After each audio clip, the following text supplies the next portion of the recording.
Mr. Walsh. Yes, pity. Okay, Deputy Barrett. Ambassador, I will say frankly, I'm one of the people who thinks you should be expelled from this country, and I believe that that's nothing to do with you personally. It's to do with the policies of your state. And I think, along with Desmond Tutu, that the time for treating you as a normal state is over, because you're not behaving as a normal state. And I just want to ask you questions, really, in relation to that contention. And I would just say, for the record, it certainly isn't motivated by anti-Semitism in my case. I mean, for example, when disgraceful attempts were being made to downplay the horrors of the Holocaust by people like David Irving, I brought a Jewish Auschwitz survivor to this city to organise meetings and get her on national television to remind the Irish people about the horrors of the Holocaust. And I would do so again if anybody tried to downplay the horrors of what were done to the Jewish people. But it is precisely because I'm opposed to racism that I oppose what your state is doing and what it stands for.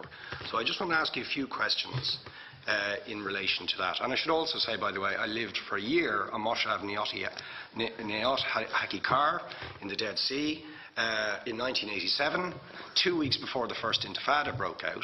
That leads me to my first question.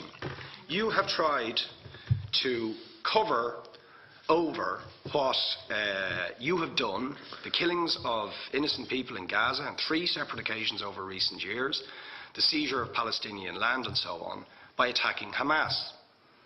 Now, why don't you just admit that Hamas didn't exist when the first Intifada took place? They didn't set up an armed wing until the early 1990s.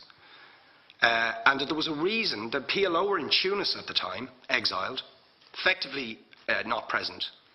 But the ordinary Palestinians rose up because you denied them basic rights. I lived there.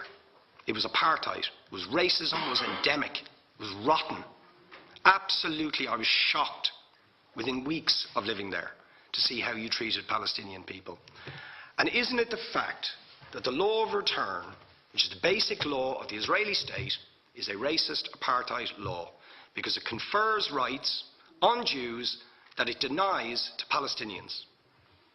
It allows, for example, if I was Jewish and had never stepped foot in Israel, I could claim citizenship there tomorrow, but 6 million people whose origins are in what you now call Israel, who were forced out in 1947 or 48, do not have that right. Isn't that part of the reason why the Palestinians are in dispute with Israelis? Because you deny them the right to return to their homes and to their land and to their villages, and that they have a legitimate claim, even under international law, to return, but you deny them that right. Why do you deny them that right? And why do you give that right to other people who have no connection whatsoever with the land, whether you call it Israel or whether you call it Palestine? Why do you continue to seize land, if you're serious about Oslo and the two-state solution? Why do you continue to seize land, which under that agreement is land designated to be Palestinian land? 500,000 people, most of which has taken place since Oslo. You allow that to happen. Why do you allow it to happen if you're serious about giving this land to the Palestinians? It's absolutely extraordinary. And it just, are you not just taking us, Ambassador, for idiots? That you can say with a straight face, we're serious about peace, but while we're serious about peace, we're going to seize Palestinian land. And you expect the Palestinians to just sit back and do nothing about that. And the world to accept that that is an acceptable way to behave. And you asked earlier on, could we have some constructive solutions? Now you know what the Palestinian people have been asking for. Far less even than some people would ask for. Because I believe the whole apartheid system should be dismantled. But what they've asked for is to lift the siege of Gaza. Just to lift the siege of Gaza. Let them have an airport. Let them have ports. Let them not be dictated to by a government for whom they do not vote as to what can go in and out of their territories, whether they will have power, whether they will have clean water, whether they will have medicine. What makes you think you're allowed to have nuclear weapons and the 4th biggest army in the world and visit destruction on the people of Gaza But they have no right to defend themselves.